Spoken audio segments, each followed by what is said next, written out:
আসুন আজকে কচুরির একটা দুর্দান্ত রেসিপি শেয়ার করি। পুরো ভিডিওটা শেষ অবধি দেখুন, আশা করি ভালো লাগবে। আর আমি পারমিতার ভোজবাড়িতে অনেকদিন বাদে না একটা রেসিপি শেয়ার করতে চলে এসেছি। এখন একটু কড়াইশুঁটির দামটা তো তুলনামূলক বেশিই থাকে প্রথম দিকে, যেহেতু ওই জন্য এখন কিন্তু কড়াইশুঁটির কচুরি করা যাবে না। এখনই কড়াইশুঁটি দিয়ে ফুলকপি আলুর তরকারি, বাঁধাকপি আজকে করব। একটা সাউথ ইন্ডিয়ান তরকারি, যেরকম সাম্বার টাম্বার হয় না, ওরকম ধরনেরই ফোড়নটা দেব। আর সেই সঙ্গে করব হচ্ছে বিউলির ডালের পুর ভরা কচুরি। ঠিক আছে, তো তরকারিটা আগে চাপিয়ে দিই।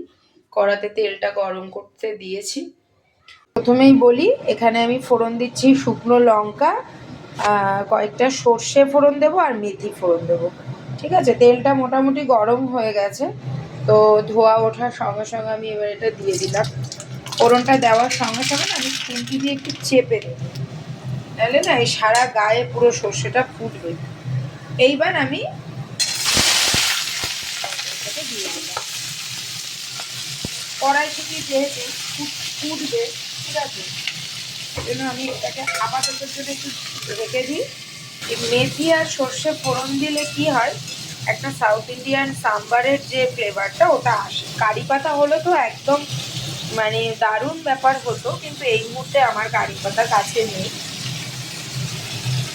অল্প অল্প হলুদ দিলাম।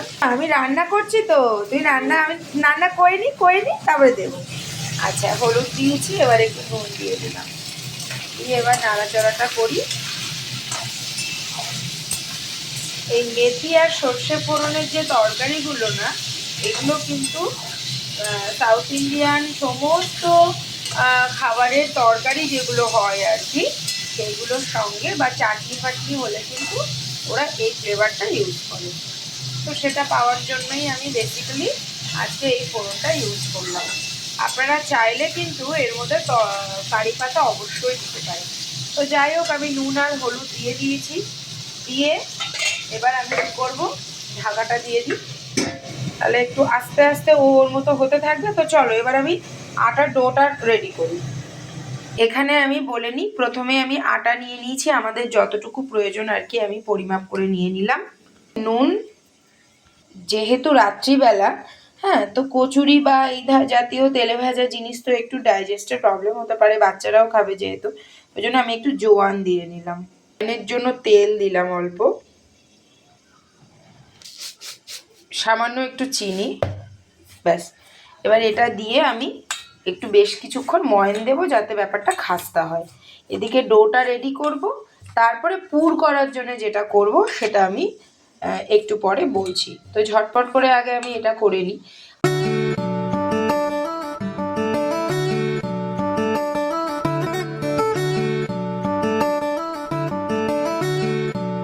আমি ঢাকা খুলে দিয়েছি, খুলে দিয়ে অলমোস্ট হয়ে গেছে, মানে কি পুরোপুরি সেদ্ধ হয়ে গেছে আলুটা।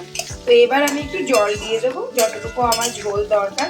আপনারা চাইলে কিন্তু একটু এখানে আদা গ্রেট করে দিতে পারেন, তো আমি এখানে আর ইচ্ছে করছেও না এখন গ্রেট করতে, ওই জন্য ওটাকে আমি স্কিপ করে যাচ্ছি।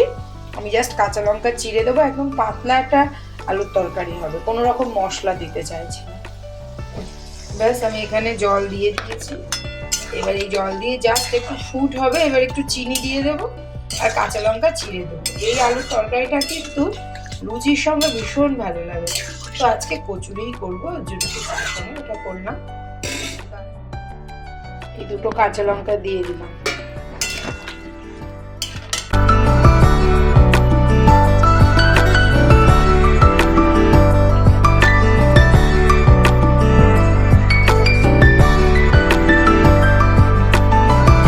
রেডি করা দেখায়। আচ্ছা বলুন দেখি, এটা কি ডাল? এটা তো কলার ডাল না, সরি বিউলির ডাল। তো আমি অল্প একটু বিউলির ডাল নিয়ে নিয়েছি এখানে।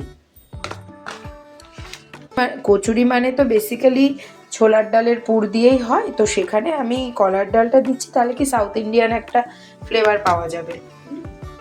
বিউলির ডাল দিচ্ছি ওই কারণে। করবো ভিজিয়ে টিজিয়ে আর রাখবো না, কেন ইনস্ট্যান্ট মানে প্ল্যান করা হলো যে এটা খাবো আর কি। তো ওর জন্য আমি জাস্ট একবার জল দিয়ে ধোয়া করে নিব, কেন কি ওপরে একটা পাউডার পাউডার টাইপের থাকে আর কি ডালে, তো সেটার জন্যই আমি একবার করে একটু ধুয়ে নিচ্ছি জিনিসটাকে। এবার আমি যেটা করব সেটা হচ্ছে কড়াটা গরম হয়ে গেছে, এবার আমি এটাকে না রোস্ট করার সময় দেব।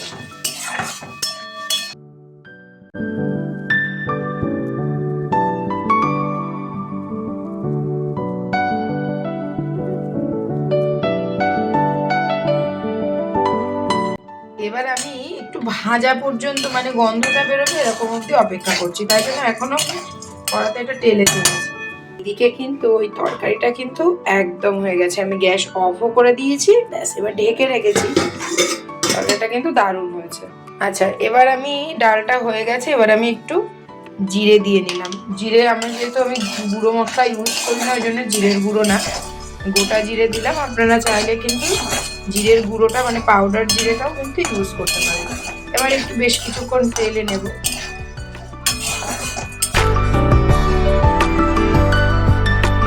ডোটা রেডি হয়ে গেছে, এটা আমি এখন আপাতত ঢাকা দিয়ে রাখি।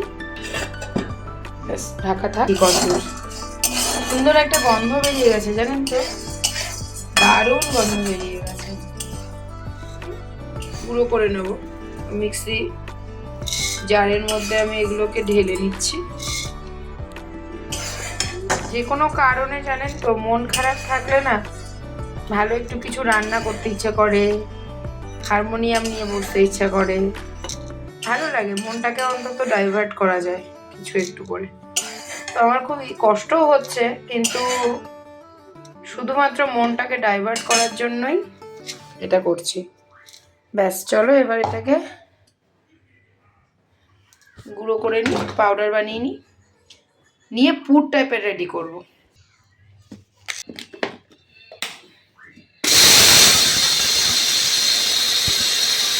দানা মতো রেখে, বুঝলেন, ঘি কিন্তু গুড কোলেস্ট্রল, তাই তো। তো এই জন্যে আমি এটাকে একটু সুন্দর স্বাদটা আনার জন্য আমি এর মধ্যে একটু ঘি ইউজ করলাম। দিয়ে এটাকে যদি আমি এইভাবে হাত দিয়ে একটু মেখে নিই, তাহলে না একটু ঝুরঝুরে ব্যাপারটা কম হবে, বুঝলেন। তো এই জন্যেই আমি পুরটা যাতে ভালো মতো করে আমি ঢোকাতে পারি, ওই জন্য আমি এরকম করে নিয়েছি। এবার দেখা যাক আমি কিভাবে, কেন কি পুর ভরে কচুরি না বেলতে আমার ভীষণ অসুবিধা হয়। তো দেখা যাক, বা মানে কিছু একটা থেকে দেখে হয়তো আমরা আইডিয়া নিতে পারি, কিন্তু বেসিক্যালি আমি ওটাই করি। ধরুন একটা আইডিয়া নিতে পারি যে এটা দিয়ে এই রেসিপিটা বানানো যেতে পারে। এখন বিষয়টা হচ্ছে হুবহু সেটা না করে সেটার মধ্যে কিছু টুইস্ট আনতেই পারি। তো এটা যেমন আমি প্রথমে কিন্তু জিরে দিয়েছিলাম বিউলির ডাল যখন আমি রোস্ট করছিলাম খালি কড়াতে, এখন কিন্তু আমি সামান্য একটু মৌরি দিলাম। আমি নিজে নিজে এটা টেস্টটা নিজে নিজে রিয়েলাইজ করি যে এটা জিভে পড়লে কেমন লাগতে পারে, এটা মুখে পড়লে কেমন লাগতে পারে, এটার সঙ্গে এটা কেমন যেতে পারে। তো সেটা পুরোপুরি নিজের ডিসিশন। তো যাই হোক, এর মধ্যে আমি মৌরিটা দিলাম বিকজ মৌরিটার সঙ্গে কিন্তু বিউলির ডালে একটা রিলেটেড, হ্যাঁ, তো সুন্দর একটা গুড রিলেশন আছে ওদের দুজনের। কেন কি মায়ের থেকে কিন্তু বিউলির ডাল রান্না কিন্তু তেজপাতা, আদা আর মৌরি ফোড়ন দিয়ে শিখেছিলাম। তো সেটাই আমি এই মুহূর্তে ভিডিও করতে করতেই আমি কিন্তু এটা মাথায় আনলাম যে মৌরির সঙ্গে কিন্তু এই ঘি আর বিউলির ডালের কিন্তু একটা দুর্দান্ত ফ্লেভার, বিশ্বাস করুন অসাধারণ হবে পুরটা। এইবার জাস্ট রেডি করি, দাঁড়ান দেখুন পরের ভিডিওটুকু। আচ্ছা, এবার দাঁড়ান দেখি কেমন বিষয়টা আসে, আগে দেখে নিই। এরকম একটা ডো রেডি করেছি, মোটামুটি এরকম একটা ডো রেডি করেছি আমি। কালকে এই জায়গাটা কেটে গেছে, আমার খালি আঙুল কেটে যায়। তো এটাকে একটু ভালো করে, আমি জানি না মানে আলটিমেটলি আসবে কি না, তবে যেমনই আসুক আমি দেখাবো, ঠিক আছে, দেখাবো আপনাদেরকে। দাঁড়ান এবার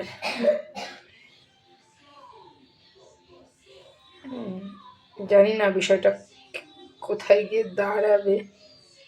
যাই হোক, এইভাবে মুখটাকে মুড়িয়ে দিতে হবে, কেন কি পুর ভরে এই কচুরি বেলাটা খুব ডিফিকাল্ট লাগে আমার কাছে।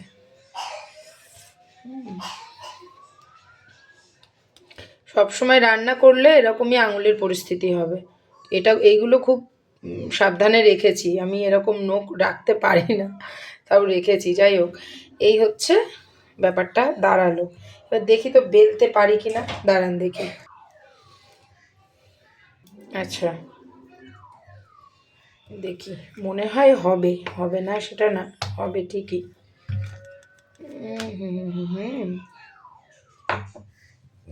এই একটু জাল জোচ্চুরি করতেই হবে, যখন এরকম ব্যাপারটা এসে যাবে তখনই আবার একটু ঘুরিয়ে পিছিয়ে নিয়ে এই এই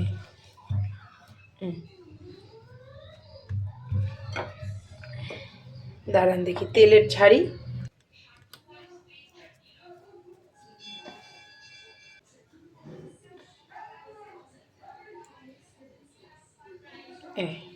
এরকম করে করে চেপে দিয়েছি, দেখা যাক।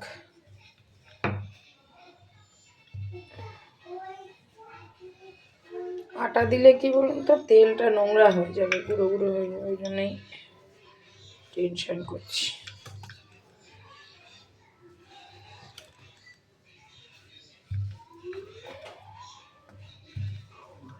কড়াতে আমি তেল দিয়ে দিয়েছি। হ্যাঁ হ্যাঁ, গরম হয়ে গেছে। শীতকাল মানেই কিন্তু সব মারাত্মক মারাত্মক রেসিপি। আচ্ছা, এটা কিন্তু তুলনামূলক একটু ফুলেছে না, এই যে থেকে 3টে, ম্যাক্স টু ম্যাক্স 3টে, তার বেশি খাওয়া যাবে না।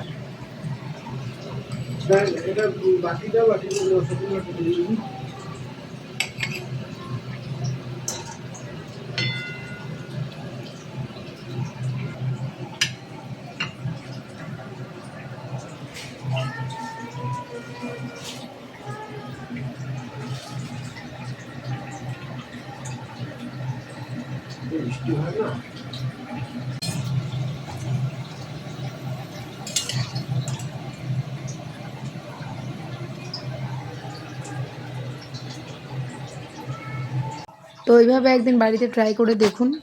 বিভিন্ন রকম পুর ভরা কচুরি তো আমরা খাই, তবে বিউলির ডালের পুর ভরা কচুরি কিন্তু বেশ ভালোই লাগে, বেশ খাস্তাও হয়েছে, বড়সড় হয়েছে। তবে আমি বলবো ডালটা একটু ভিজিয়ে রাখলে মনে হয় আর একটু বেশি ভালো হবে। দেখা হচ্ছে একটা নেক্সট ভিডিওতে, ততক্ষণ সবাই ভালো থাকো, টাটা।